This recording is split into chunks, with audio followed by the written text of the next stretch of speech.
I will make a few words of introduction. So, Dean Cox, you teach journalism at Baptist University. You are a photojournalist yourself. Cyril Delettre, you have worked as a photojournalist for more than 20 years. Marie-Florence Gros is a writer and also co-founder of La Galerie on Hollywood Road in Hong Kong. And today we welcome 3 photojournalists or storytellers, as you call yourself, Lee-Ann. And these 3 women manage great careers in a professional world where 80% of photojournalists are men.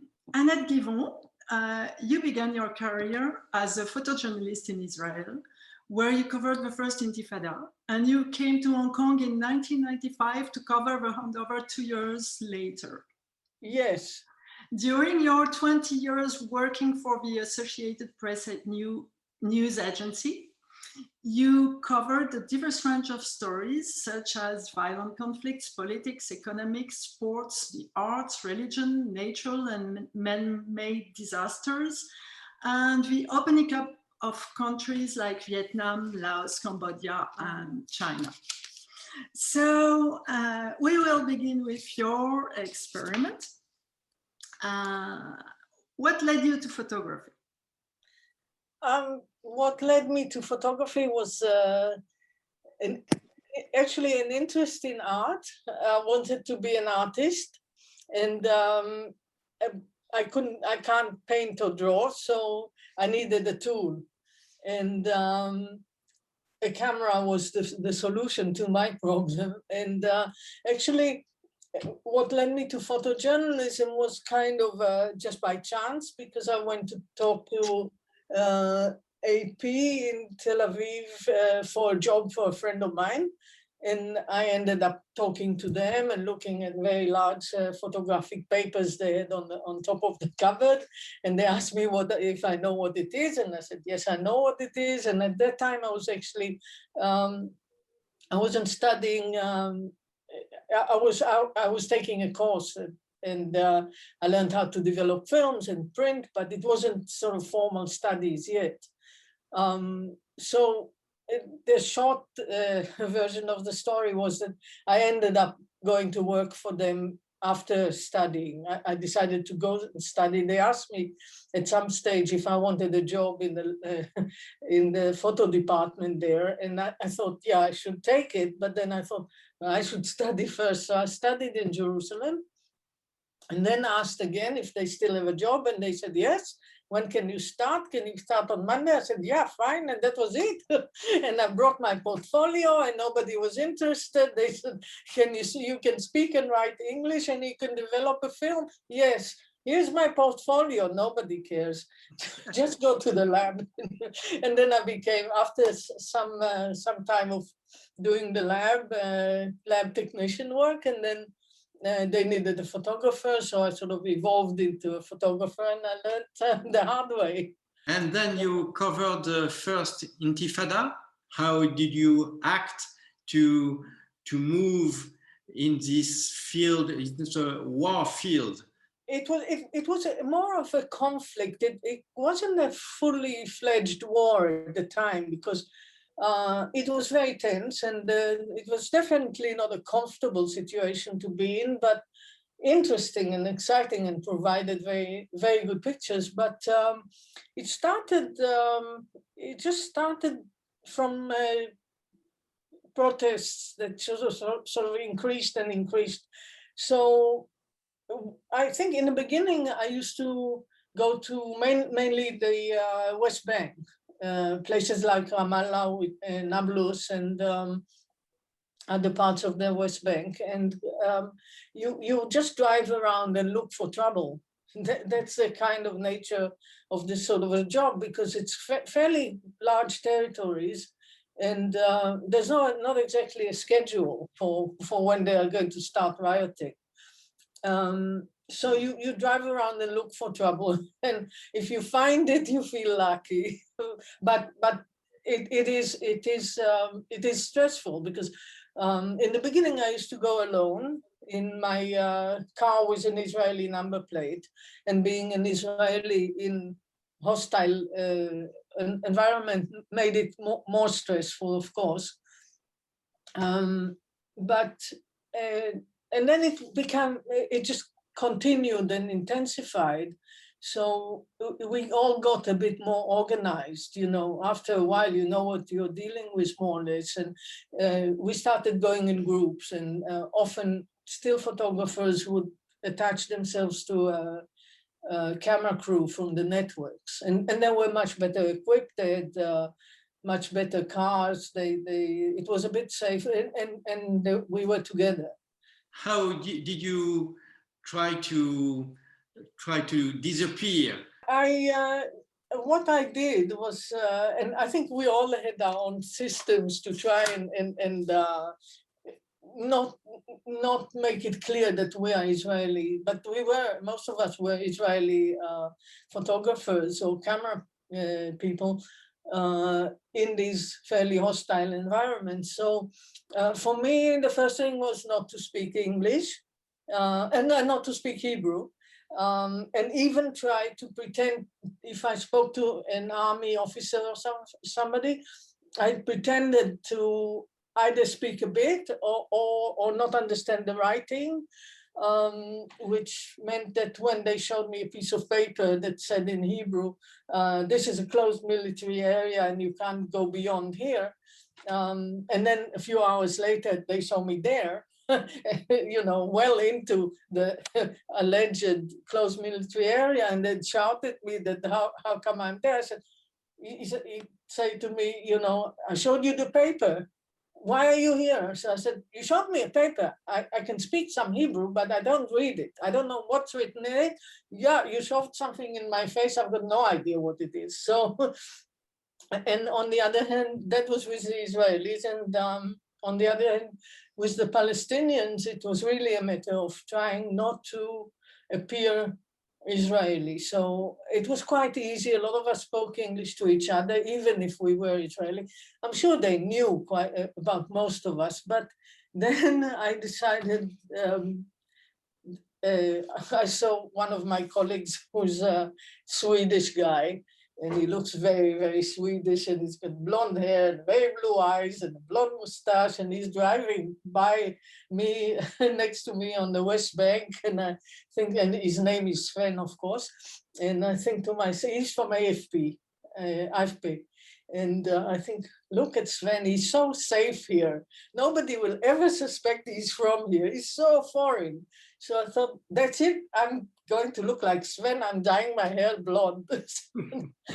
and I decided to do. So that was a wonderful excuse to do that. And other than that, so I did. And it helped a bit, but then you'd get my colleagues from Israeli newspapers that would see you in some village or town or whatever and start shouting from across the street in Hebrew, how are you and what are you know, what have you seen, what's going on? And then you think, I've been, for the last few months, I've been coming here speaking English only, and Palestinians speak Hebrew, and if they try to speak to me in Hebrew, I say, no, I don't understand. So, and then these guys from across the road, they blow your cover. You do what you can, you know, you know, sometimes you just know when to leave. Sometimes it's not even worth hanging around. Sometimes you just learn how to deal with the situation, more or less, more or less. Did it make any difference? It made a difference, a small difference. I mean, there were occasions, not on the whole, you know, in the big scheme of things, not a lot, but there were definitely occasions.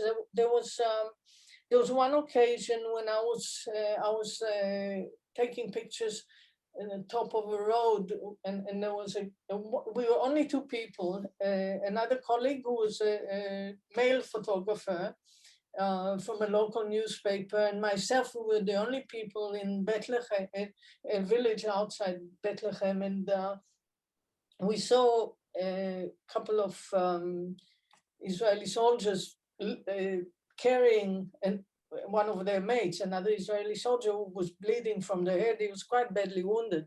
And they had quite a long way to go up to the main road. So we had quite a lot of time to shoot this scene with quite a long lens.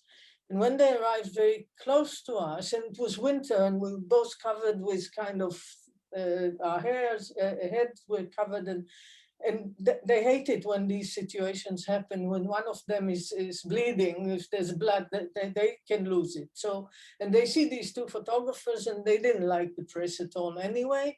So one took out a club and was going to hit. First he turned on me, was going to hit me over the head. But then he obviously realized that when he was close enough that there's something wrong here. You can't hit this thing. It's not a man. So kind of realized that it's a woman, you can't touch it. So he immediately turned to my colleague who has a beard. So he was obviously a man.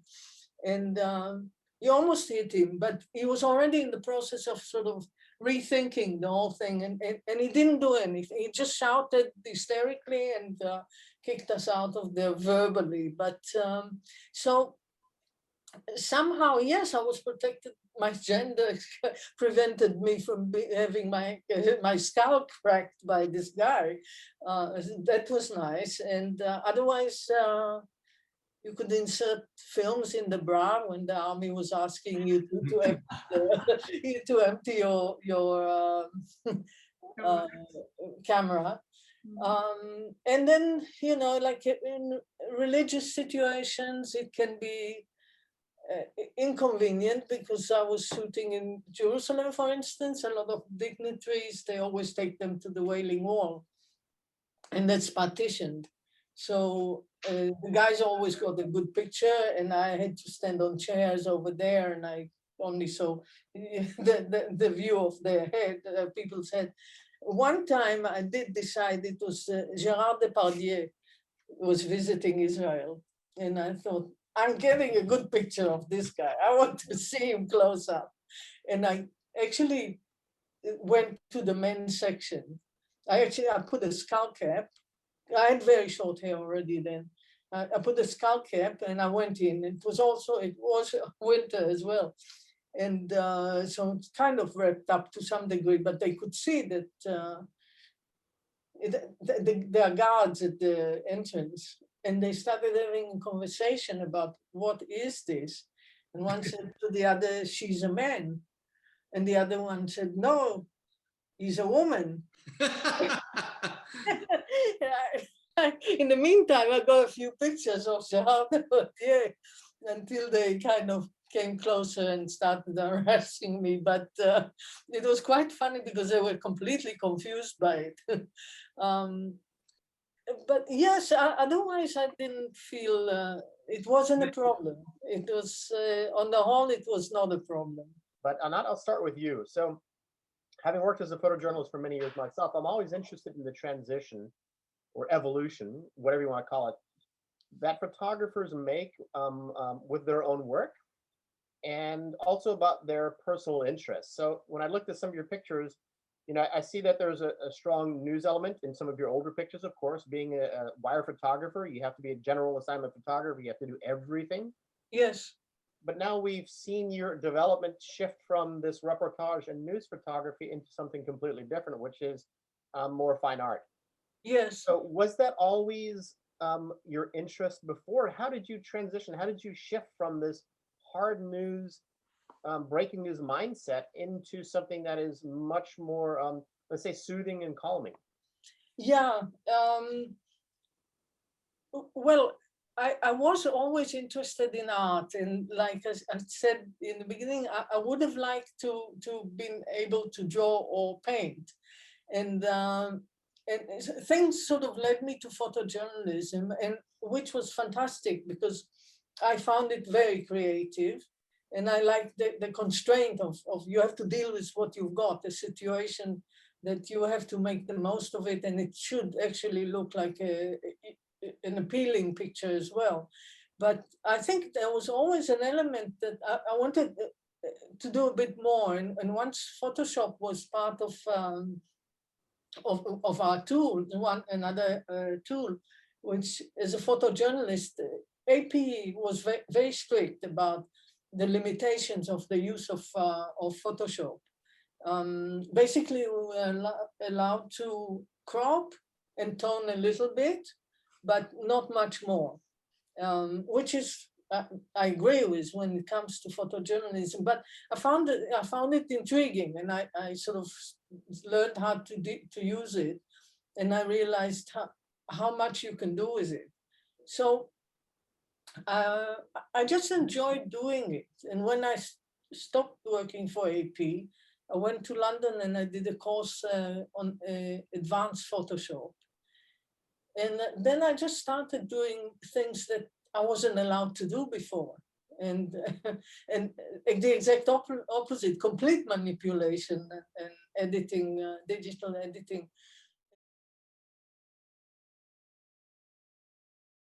Catherine, because Catherine, you were also a photojournalist for AFP. Yes.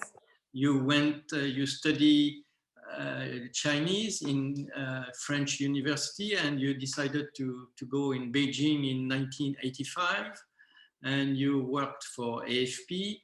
And then also now you work, your work is much more poetic. And how did you, have you done the transformation from photojournalism to art? Art photography. Well, I started as a photojournalism, as you said, and I've always felt that the picture I made was just printed for a day or two, or could be seen for 1 or 2 days and then fade away. And I wanted my picture to last much more than 1 or 2 days. I found this a bit kind of a pity, you know, to have, and I just wanted to have my work last for more than 2 days or 1 week or 1 month when I used to work for magazine, because I had more to say in art photography than I had to say for photojournalism. In your work, your artwork, in North China, Winter Tales and Summer Tales, you actually, you keep your eye as a, I mean, the photojournalist eye you had, you use it because it's in a certain way, you witness the society, the evolving society you shoot. And I mean, it's completely artwork, but it's also a testimony of a time.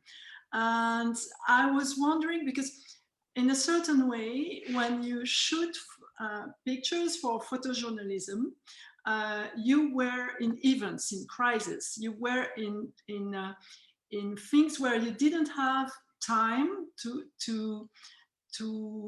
work the same way you worked on your artwork series, where you can develop your ideas. I don't know if you could talk a little bit, maybe, if it speaks to you what I say, or if... Well, yeah, I understand you say that in my art photography and photojournalism photography, I'm a witness. That's what you say. It's but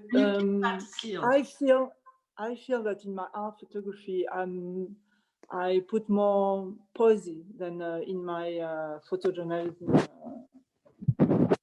It's more optimistic, or it's kind of unreal.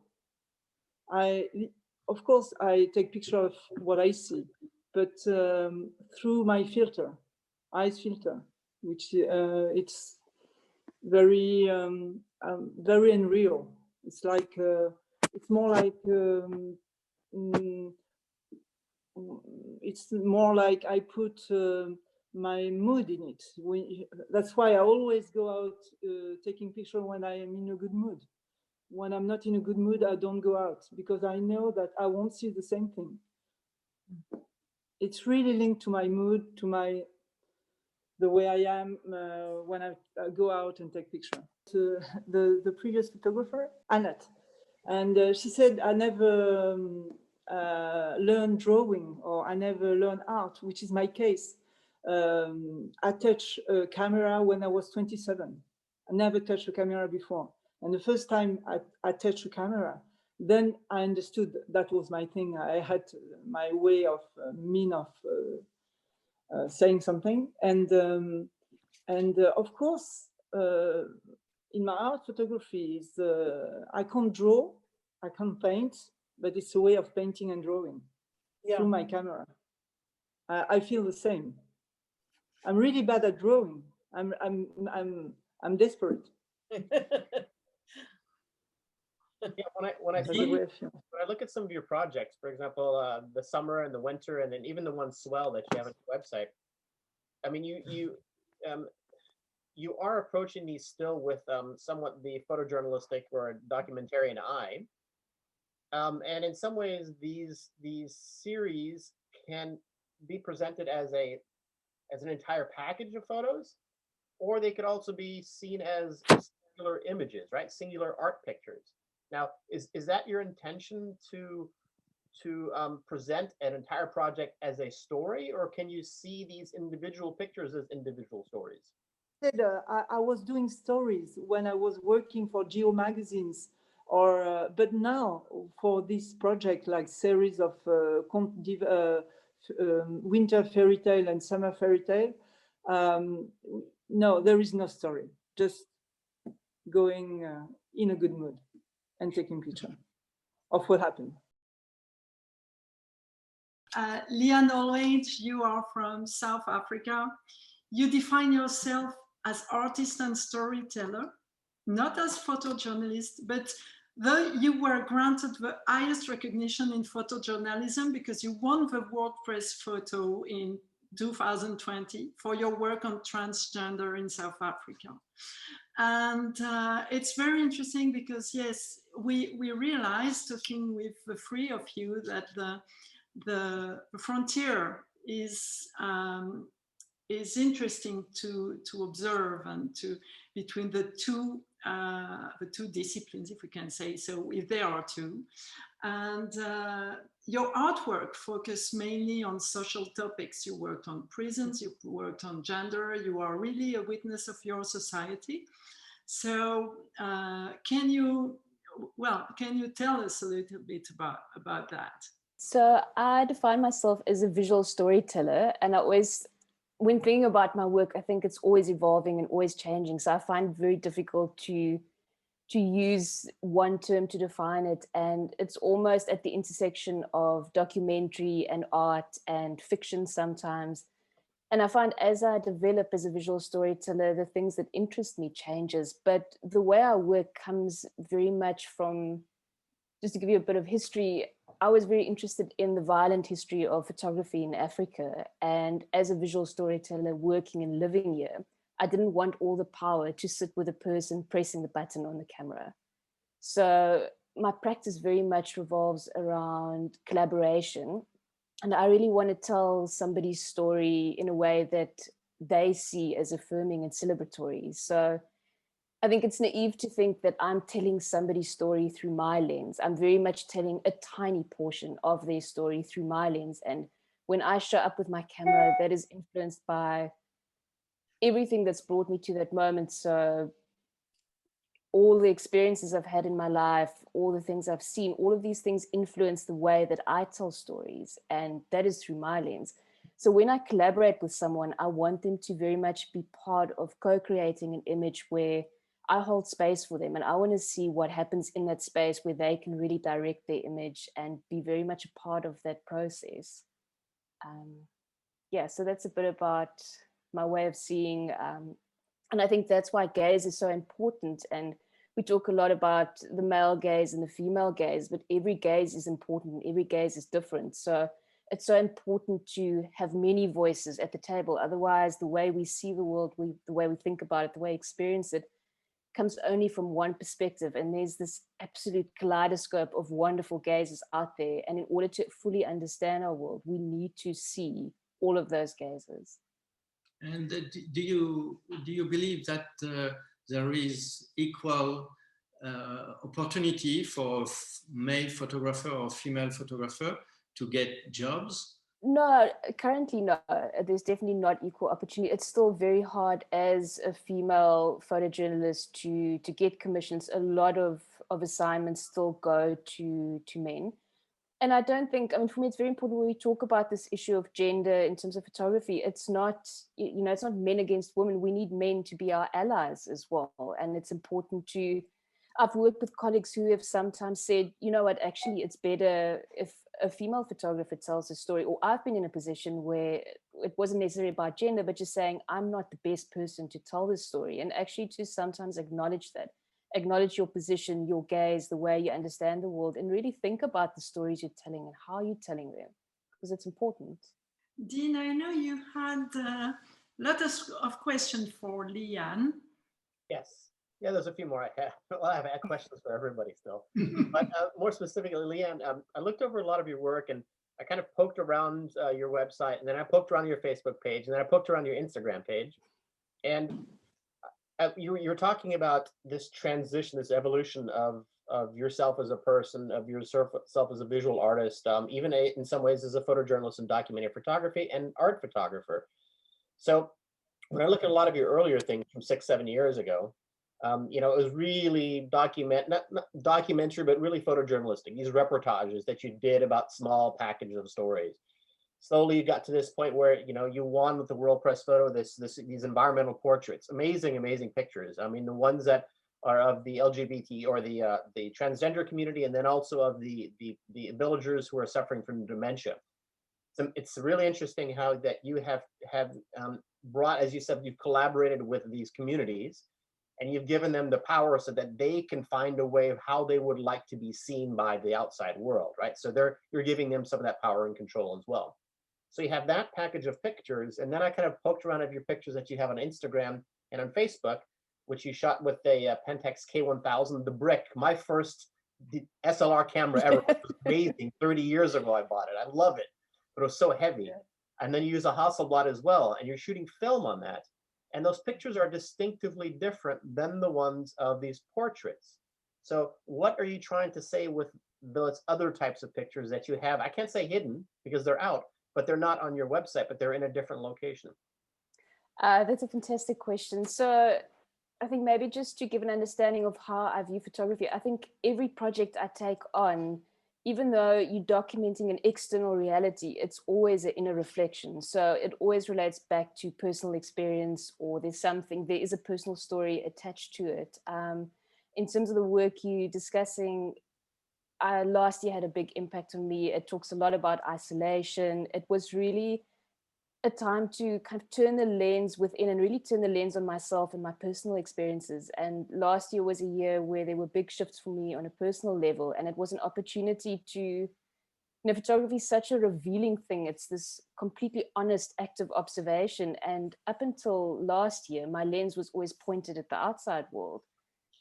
And I never thought of actually directing it at myself. And I think there was a part of me that feared that exposing a part so intimate of yourself. And I thought, well, I ask people to be vulnerable in front of my lens all the time, and I make very intimate work with people. So why am I not, directing the lens at myself and exploring my own vulnerability? So that's where that work is coming from. And maybe that's why it's not completely out in the world yet, that it lives on Instagram, but it's not widely published. There's a part of me that's still kind of working through putting yourself completely out there on such a personal level. Lee-Ann, I think the one question I have is, do you, it's assignments that you give yourself, or do you, you work for a magazine or for any organization that assigns these assignments to you, or do you actually choose to do it yourself and then you publish it? How does it work?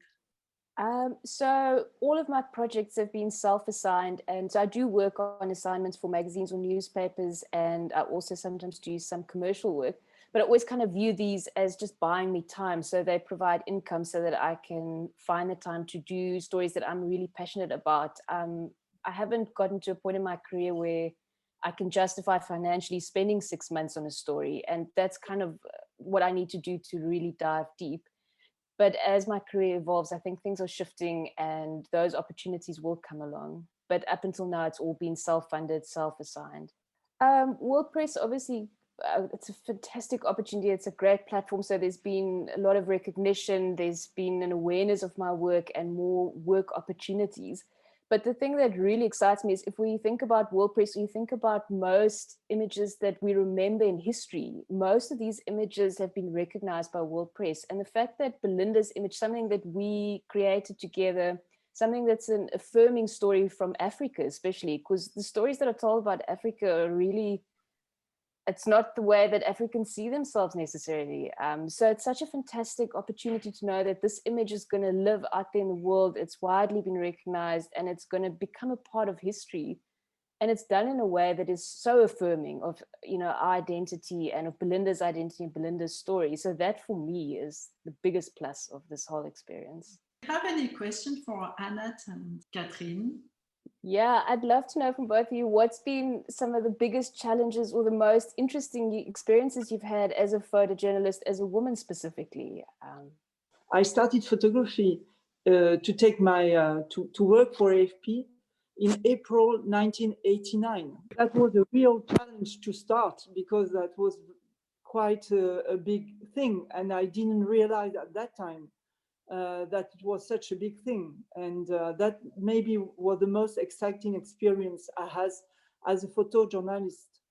Now, as an art photographer, maybe this is during the winter in the north of China by minus 30 degrees on this river. That was maybe the most thrilling things. The light was amazing. The light was really amazing. And it was a challenge as well, because I had to wake up at 6 in the morning to take, for the light, to take this by minus, I can't remember. It was so cold. And that was really something very exciting too. Being on this huge river, frozen river in the morning, you know, when the sun rises, it's something. Actually, I don't miss it really, because I'm interested in what I'm doing now, and I think I've done it for a long time, and I had so many different experiences that I've worked in. I was based in 3 different countries, and traveled so much, especially once I moved between here in Israel and here. I was based in Bangkok as well. So from Bangkok, I covered Southeast Asia and a lot of Vietnam, and there was in Malaysia, Indonesia, China, Taiwan. There was so much. It was so full of very different experiences, and it was exciting. And some of it was horrific, some of it was fun, some of it was great. But I wouldn't want to. I couldn't. I don't think go back to it now. I mean, I've seen pictures of you know, coverage of what's been happening recently here, and I think to myself, thank you. I've been there, done that. I've gone from this to something else, and I'm very happy to actually explore what I can do with art photography and with the combination of photography and Photoshop and digital editing. I don't mind doing that now. I don't need to do photojournalism anymore. Enough. I've done it for so long. And Lee-Ann, so what do you prefer? Do you prefer to work for a gallery or for magazines, for the press? What do you prefer? Before I answer your question, I just really want to say, I just love what Anat just said, where she loves what she's doing now. And I think that's so important. Like, I don't see myself as forever just doing this one thing. It's ever evolving. And as long as you love, if the day I fall out of love with photography, I shouldn't be doing it anymore. If I don't care about the picture I'm making, then I shouldn't be there. So I enjoy all of it.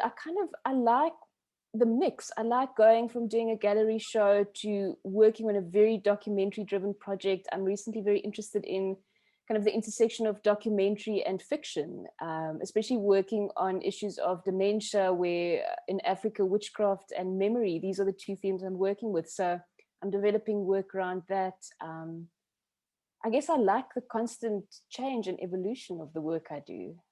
I have a question for Catherine, because you spoke about career opportunities and the difficulty sometimes of having opportunities in photojournalism. Do you think that being a woman has played a role in the opportunities you have found or not found, or did it have an influence on your career? Well, I started photography 30 years ago, and that was very different 30 years ago. At that time, we were very few women working as a photojournalist or even as a photographer. We were very few. And it was really difficult to get a story at Geo magazine, or when they didn't trust us. And we had to work twice the work of the man to get what we want. So at that time it was difficult, but now I feel that in France there's as many men as many women photographers, and now I don't see the difference, and there is no difference being a woman or a man when you are in a gallery or when you have an exhibition. It's really the same. It's more a question of what you see in the picture, the sensibilité. I don't know how to say in English. The sensibilité, huh? Sensitiveness. Sensitiveness of the picture. Okay. And do you experiment? Do you confirm what Catherine is telling us? I do think that it is still quite hard for women in terms of opportunities. I think what's been interesting that I've seen is that women are often underestimated, and this has in some cases been to my advantage, where male colleagues don't take notice of you. They think you're not a threat, and you can kind of slip in there. But another interesting thing is that in my earlier work, I worked a lot on gang violence, which is a very masculine space. There's a lot of violence against women in the space. And I had a lot of concerns about doing this work. And what was interesting is when I started meeting with these gang leaders, because I wasn't a man, they never felt threatened by me. And I was actually able to do the work more effortlessly than a male photojournalist perhaps could have. So that was quite interesting, where gender, I thought it would be a problem. It actually was to my advantage. That's interesting. Dean, would you have something, maybe some last questions to? Yeah, I always, because I have often for my students, and I've been doing journalism training programs and photojournalism training programs for years, and now I've been at HKBU for about 6 or 7 years, and now full time the past 2. And I often have photographers and photojournalists who are both male and female. And in particular, I really ask the female photographers and photojournalists, because most of my students, and I think if we really look at where most of the communications and even journalism students, who they are, the majority of them, especially here in Hong Kong, they're about 85 to 90% are women. Now that's on the student side. Now, when we actually start getting into the newsrooms and then the actual press corps, it's about a 50-50 split. But when we get higher up in the status or in the major editorial boardrooms or whatever else, that percentage shrinks even more, down to maybe 10 or 15% of women. So I'm constantly trying to stress to them that despite them seeing, when they get out into the real world, this disparity, I often ask women such as yourselves who have had various years of experience, what kind of pieces of advice can you give young photographers for them to not give up, to continue to pursue, and to hopefully, get beyond this disparity, to have so much more of equality, especially in the higher parts of the editorial decision making? From my experience, I think it was only a matter of just sticking with it. I don't think that this was a matter of gender at all, because things might be different in different countries. I think, at least when I also started quite a long time ago, and I think there was maybe there was greater degree of equality in Israel, because in Israel women do go to the army and they do a lot of totally masculine jobs in the army. So I think at the time, I think that this has changed now, and the gender equality is not what it used to be in Israel. I have a feeling, but it might have been just a society that was a bit more used to dealing with women in these kind of roles. But I found that in the beginning, it was a matter of, there was a degree of discrimination because you were totally new and nobody knew who that the little person is, and we've never seen him or her before. So, and they're probably not going to last. I mean, the idea was, yeah, we'll see how long this is going to last. And if it lasts and you're there another month, another 6 months, and you're still there after almost a year, then they start thinking, oh, well, it's lasting. And then you're, and they see your work as well.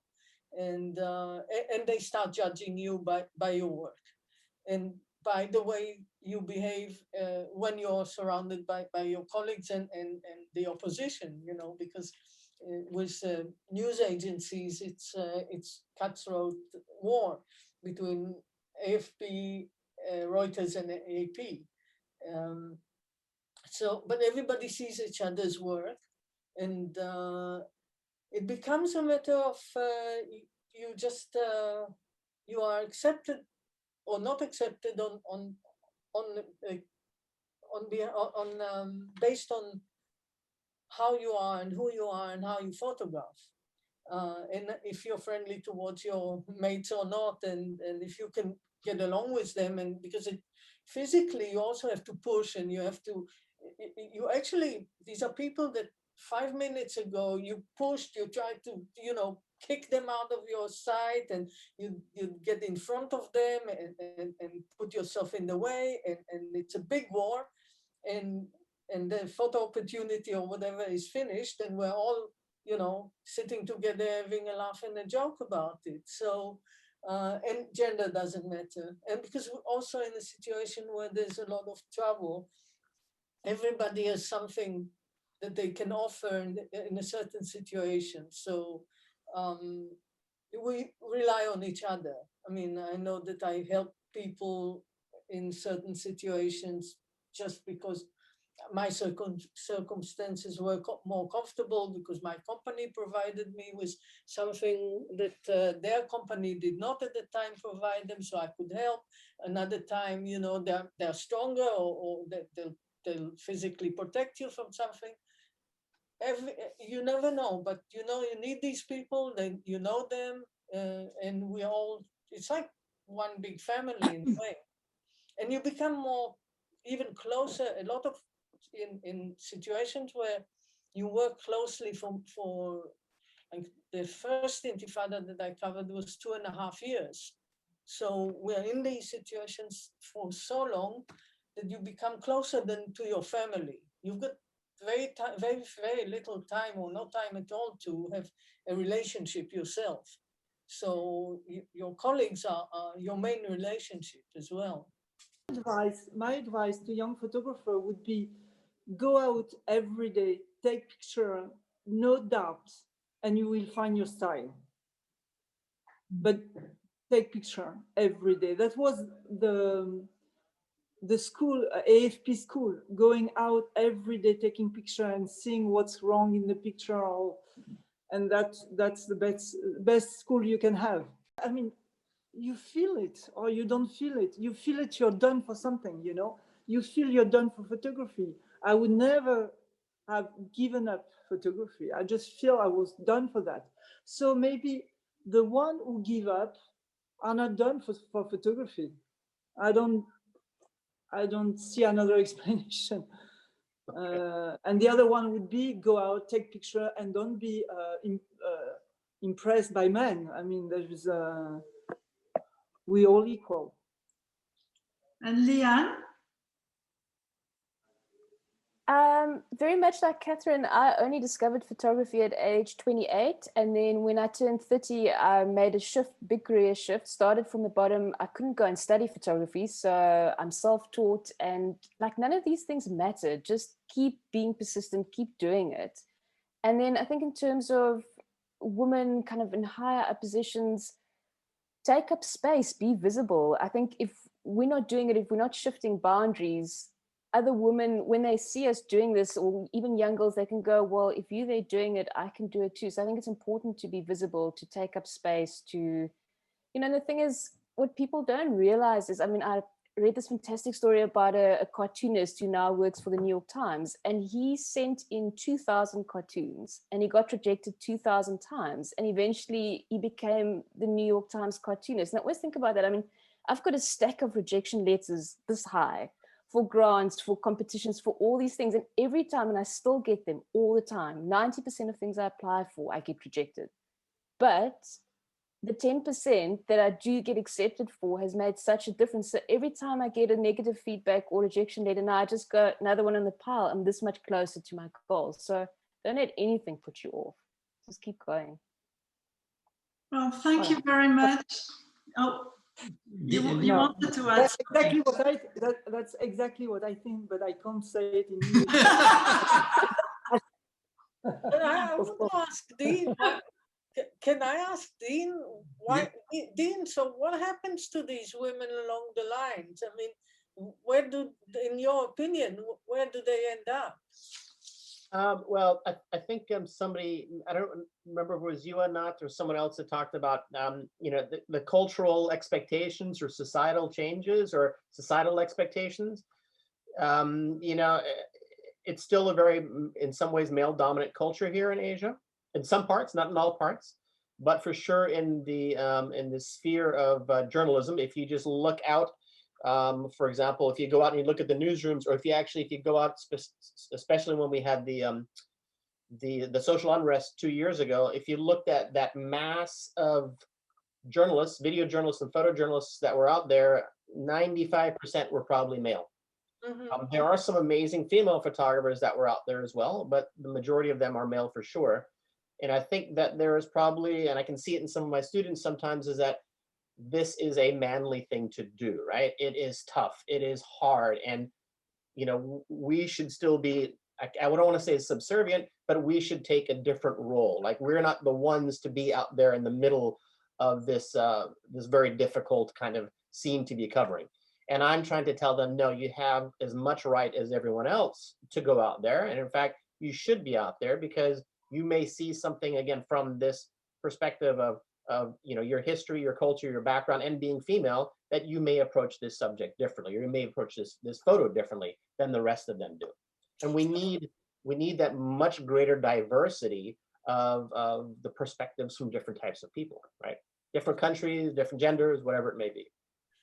Dean, what I want to ask you, do you understand why, if this is the perception, why do they even go there in the first place? I mean, or do they have a kind of a realization that it's not what they expected when they get there? Or no, I think most of them probably take on just reporter roles. Many of them are also getting into television, news reporters, video journalists sometimes, but less, or stand-up, or on-air talent, those types of things, and less so much, if you want to say, covering conflict zones or being in those kind of more difficult stories to cover. Mm-hmm. And I think it's also, I can't say all of them, but many of them still have this this feeling that they don't quite belong there, yet they want to become journalists. You know, they like the creative, which is a creative field in some ways, but they're not ready to take on that role of carrying heavy equipment or getting into the scrum of shooting that kind of stuff. Mm-hmm.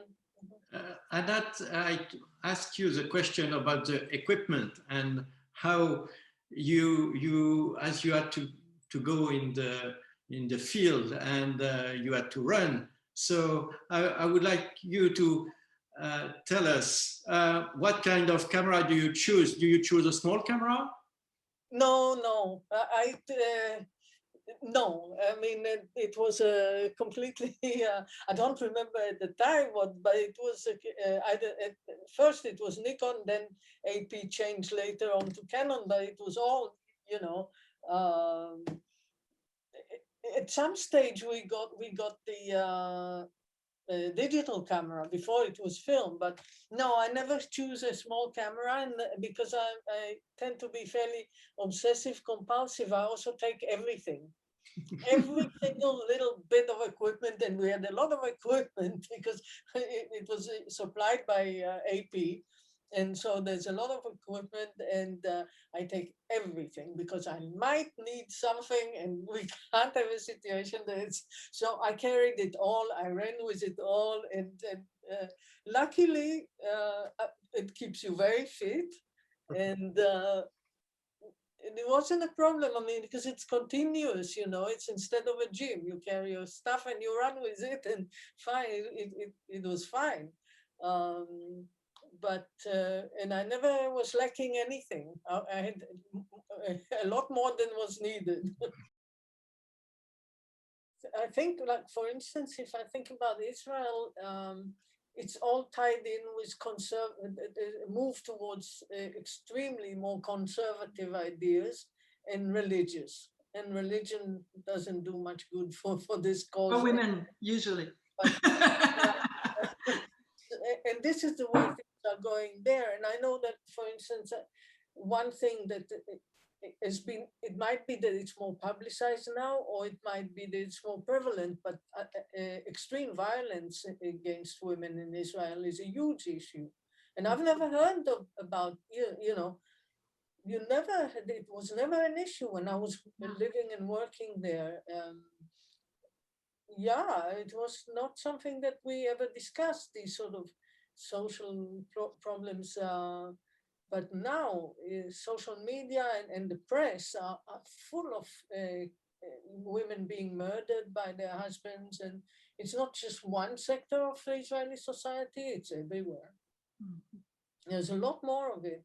And I think people are becoming more conservative and more on every count. It's more racist, it's more, maybe in some parts it's more, yeah, on the whole, I think it's going backwards.